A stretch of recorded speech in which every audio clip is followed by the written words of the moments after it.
Hi friends, welcome back to RirisKitchen. എല്ലാവർക്കും സുഖമാണല്ലോ. ഇന്ന് ഞാനിവിടെ പ്രിപ്പയർ ചെയ്ത് കാണിച്ചു തരുന്നത് ഒരു സോയ ചങ്ക്സ് ഗ്രേവി ആണ്. ഇത് നമുക്ക് ചപ്പാത്തിയുടെ കൂടെയും റൊട്ടിയുടെ കൂടെയൊക്കെ സൈഡ് ഡിഷായിട്ട് പോകുന്ന ഒരു കറിയാണിത്. ഇത് നമുക്ക് വൈറ്റ് റൈസിൻ്റെ കൂടെയും നല്ലൊരു കോമ്പിനേഷനാണ്. അപ്പോൾ ഇതെല്ലാവരും ഒന്ന് പ്രിപ്പയർ ചെയ്തൊക്കെ നോക്കണം. അപ്പോൾ ഇതെങ്ങനെ പ്രിപ്പയർ ചെയ്യുന്നതെന്ന് നമുക്ക് നോക്കാം. വീഡിയോയിലേക്ക് കടക്കുന്നതിന് മുൻപായിട്ട് എൻ്റെ ചാനൽ ആദ്യമായി കാണുകയാണെങ്കിൽ സബ്സ്ക്രൈബ് ചെയ്യാൻ മറക്കരുത്. ഈ വീഡിയോ ഇഷ്ടപ്പെട്ടാൽ ലൈക്ക് ചെയ്യാനും ഷെയർ ചെയ്യാനും മറക്കരുത്. അപ്പോൾ നമുക്കിതെങ്ങനെ പ്രിപ്പയർ ചെയ്യുന്നതെന്ന് നോക്കാം. ഞാനിപ്പോൾ ആദ്യമേ ഒരു പാൻ വെച്ചു. നമുക്ക് ഈ സോയ ചങ്ക്സ് ഒന്ന് സോക്ക് ചെയ്തെടുക്കണം, വെള്ളത്തിൽ ഒന്ന് സോക്ക് ചെയ്തെടുക്കണം. അപ്പോൾ അതിനായിട്ട് ഞാൻ കുറച്ച് വെള്ളം തിളപ്പിക്കാൻ വെക്കുകയാണ്. വെള്ളം തിളച്ച് കഴിയുമ്പോൾ നമുക്കതിലേക്ക് സോയ ചങ്ക്സ് ഇട്ട് കൊടുക്കാം. സ്റ്റൗ ഓണാക്കി വെള്ളം ഒന്ന് തിളച്ച് വരുമ്പോൾ നമുക്ക് നമ്മുടെ സോയ ചങ്ക്സ് ഇതിലേക്ക് ഇട്ട് കൊടുക്കാം. നമ്മുടെ വെള്ളം ഇവിടെ തിളച്ചിട്ടുണ്ട്. ഞാനിവിടെ അര കപ്പ് സോയ ചങ്ക്സാണ് എടുത്തത്. അത് നമുക്കിതിലേക്ക് ഇട്ട് കൊടുക്കാം. എന്നിട്ട് നമുക്ക് വെള്ളം ഓഫ് ചെയ്യാം. ഇത് കുറച്ച് നേരം വെള്ളത്തിൽ കിടന്നൊന്ന് കുതിർന്നോട്ടെ. സോയ ചങ്ക്സ്, ഈ വെള്ളത്തിൻ്റെ അളവെന്ന് വെച്ചാൽ സോയ ചങ്ക്സ് ഫുള്ള് മൂടി നിൽക്കാൻ പറ്റിയ, മൊത്തം മുങ്ങി നിൽക്കാൻ പറ്റിയ വെള്ളം, അത്ര അളവിലുള്ള വെള്ളം, അതാണ് വേണ്ടത്. നമുക്കിത് ഇത്തിരി നേരം ഒന്ന് അടച്ചു വെച്ചിട്ട് മാറ്റി വെക്കാം.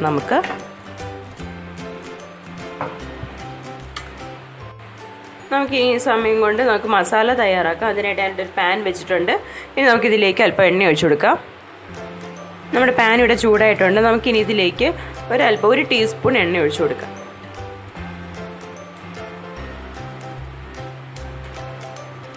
ഒരു ടീസ്പൂൺ എണ്ണയാണ് ഒഴിച്ചു കൊടുക്കുന്നത്. ഇനി നമുക്കിതിലേക്ക് സവാള ചേർത്ത് കൊടുക്കാം. ഞാനിവിടെ ഒരു സവാള നീളത്തിലരിഞ്ഞാണ് അത് ചേർത്ത് കൊടുക്കുകയാണ്.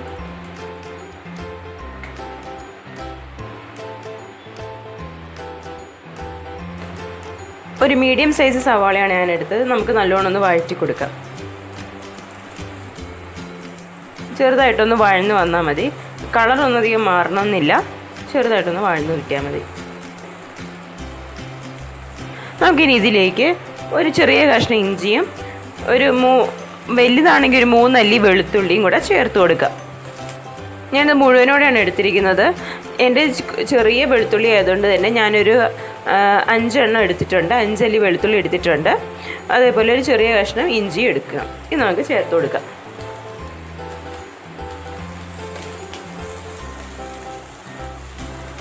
എന്നിട്ട് നമുക്കൊന്ന് വഴറ്റി കൊടുക്കാം. ഞാൻ ഇതിലേക്ക് ഒരു ചെറിയ തക്കാളി അരിഞ്ഞതാണ്, അതും കൂടെ ചേർത്ത് കൊടുക്കാം.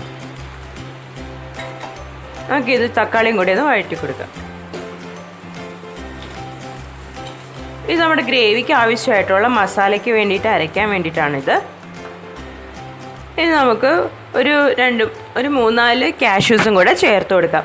അപ്പോൾ എന്താണെന്ന് വെച്ചാൽ നല്ല തിക്കായിട്ട് നമ്മുടെ ഗ്രേവി കിട്ടും. അതിന് വേണ്ടിയിട്ടാണ് നമ്മൾ കാഷ്യൂസ് ചേർക്കുന്നത്. ഇപ്പം നമുക്ക് നല്ല തിക്കായിട്ടുള്ള ഗ്രേവി കിട്ടണം, ഏതെങ്കിലും ഒരു കറിക്ക് തിക്കായിട്ടുള്ള ഗ്രേവി കിട്ടണം എന്നുണ്ടെങ്കിൽ അതിന് നമ്മൾ കാഷ്യൂസ് ചേർത്ത് കൊടുത്താൽ മതി. ഇപ്പോൾ നമ്മൾ സ്റ്റൂ ഒക്കെ ഉണ്ടാക്കാൻ നേരത്തെ കാഷ്യൂസ് ചേർത്ത് അരച്ച് കൊടുക്കുകയാണെങ്കിൽ കുറച്ച് തിക്കായിട്ടുള്ള ഗ്രേവി നമുക്ക് കിട്ടും. ഇതിലേക്ക് ഞാനൊരു 2 ചെറിയ ഗ്രാമ്പും കൂടെ ചേർത്ത് കൊടുക്കുകയാണ്. അതിന് നമുക്ക് വഴറ്റിയെടുക്കാം. ഇതിപ്പോൾ വഴന്ന് വന്നിട്ടുണ്ട്. ഇത്രയും മതിയാകും. ചെറുതായിട്ട് അതിൻ്റെ സ്മെല്ലൊക്കെ ഒന്ന് മാറി എണ്ണയിലൊന്ന് വഴന്ന് കിട്ടണം. ഒരുപാട് അങ്ങനെ ബ്രൗണിഷ് കളറൊന്നും ആവേണ്ട സവാളയൊന്നും. തക്കാളിയൊക്കെ ഇത്രയൊക്കെ മതിയാകും. ഇനി നമുക്കിത് ഓഫ് ചെയ്തിട്ട് തണുക്കാൻ വയ്ക്കാം. തണുത്തതിന് ശേഷമാണ് നമുക്കിത് മിക്സിയിൽ അരച്ചെടുക്കേണ്ടത്.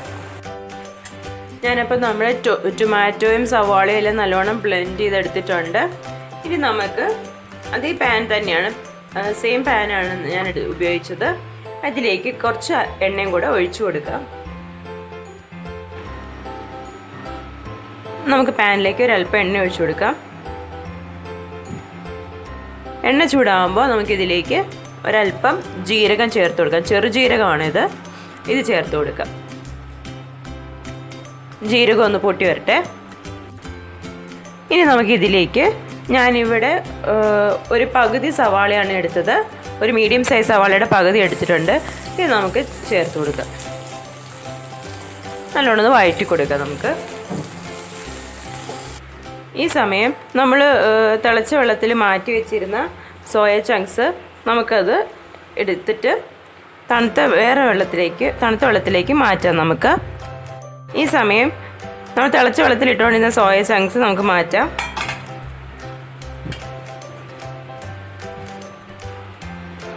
നമ്മൾ സോയ ചങ്ക്സ് ചൂടുവെള്ളത്തിൽ സോക്ക് ചെയ്ത് വെച്ചിരുന്ന സോയ ചങ്ക്സ് എടുത്ത് മാറ്റിയിട്ടുണ്ട്.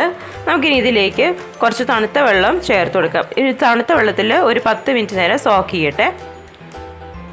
നമ്മുടെ സവാളയെല്ലാം വഴന്നു വന്നിട്ടുണ്ട്. നമുക്ക് ഇതിലേക്ക് 1 ടീസ്പൂൺ അളവിൽ കാശ്മീരി ചില്ലി പൗഡറാണ് ചേർത്ത് കൊടുക്കുന്നത്.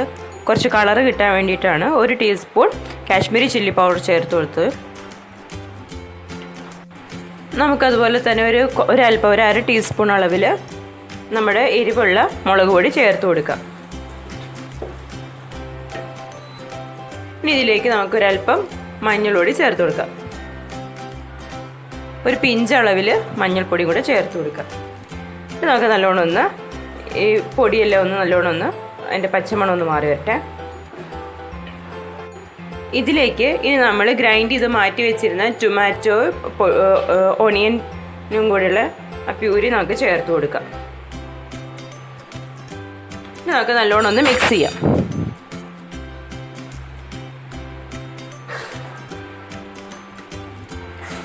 നമുക്ക് ഇതിലേക്ക് ഒരു 1/2 ടീസ്പൂൺ അളവിൽ മല്ലിപ്പൊടി ചേർത്ത് കൊടുക്കാം. നമ്മളിതുവരെ ഉപ്പ് ചേർത്ത് കൊടുത്തിട്ടില്ല.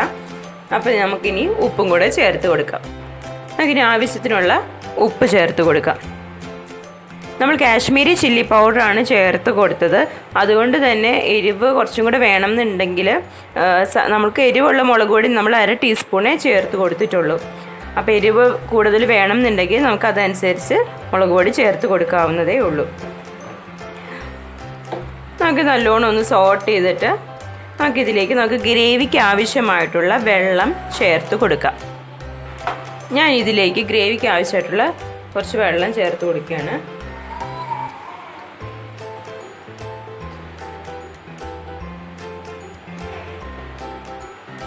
നമ്മുടെ ഗ്രേവി ഇവിടെ തിളച്ച് വരുന്നുണ്ട്.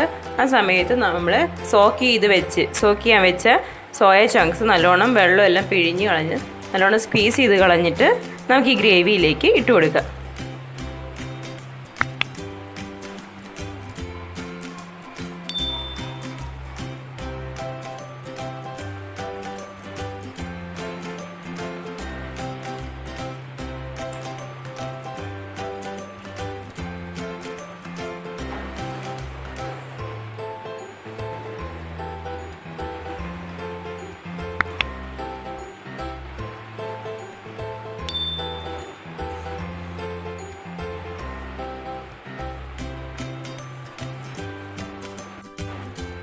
നമ്മൾ സോയ ചങ്ക്സ് ഒക്കെ ഇട്ട് കൊടുത്തു. നമുക്കിനി ഇതിലേക്ക് ഒരല്പം ഗരം മസാല ചേർത്ത് കൊടുക്കാം. ഒരു 1/2 ടീസ്പൂൺ അളവിൽ ഗരം മസാല ചേർത്ത് കൊടുക്കാം. ഇത് നമുക്ക് നല്ലോണം മിക്സ് ചെയ്ത് കൊടുക്കാം.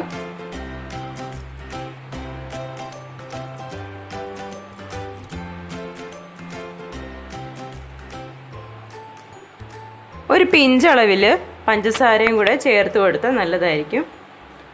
അപ്പോൾ ആ ടേസ്റ്റ് എല്ലാം ബാലൻസ് ആയി കിട്ടും നമുക്ക്.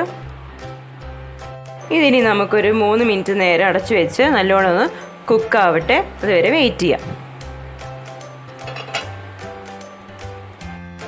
ഒരു 3 മിനിറ്റ് ആയിട്ടുണ്ട്. നമുക്ക് തുറന്ന് നോക്കാം. നല്ലോണം നമ്മുടെ ഗ്രേവി എല്ലാം നല്ലോണം തിക്കായി വന്നിട്ടുണ്ട്. സോയ ചങ്ക്സ് എല്ലാം നല്ലോണം വെന്തിട്ടുണ്ട്. ഇത് നമ്മളിപ്പോൾ ഒരു മീഡിയം സൈസ് സോയ ചങ്ക്സ് ആണ്. ഇപ്പം വലിയ സോയ ചങ്ക്സ് ആണെങ്കിൽ കയ്യിലുള്ളതെങ്കിൽ ഒന്ന് മുറിച്ചിട്ട് ഇടുന്നതായിരിക്കും നല്ലത്. ഒന്ന് ചെറുതാക്കി മുറിച്ചിട്ട് ഇടുന്നതായിരിക്കും നല്ലത്. കാരണം എന്താ വെച്ചാൽ മസാലയെല്ലാം നല്ലോണം പിടിക്കാൻ വേണ്ടിയിട്ട്. എൻ്റേതിപ്പോൾ മീഡിയം സൈസ് ആയിരുന്നു. അതുകൊണ്ട് ഞാൻ മുറിച്ചിട്ടല്ല ഇട്ടത്. ഞാനത് മുഴുവനോട് ഹോളായിട്ട് തന്നെ ഇട്ടത്. അപ്പോൾ നമ്മുടെ സോയ ചങ്ക്സ് ഗ്രേവി ഇവിടെ റെഡി ആയിട്ടുണ്ട്. നമുക്കിനി ഇത് സ്റ്റൗ ഓഫ് ചെയ്യാം. നമുക്കിനി ഇത് സെർവിങ് പാത്രത്തിലേക്ക് മാറ്റാം.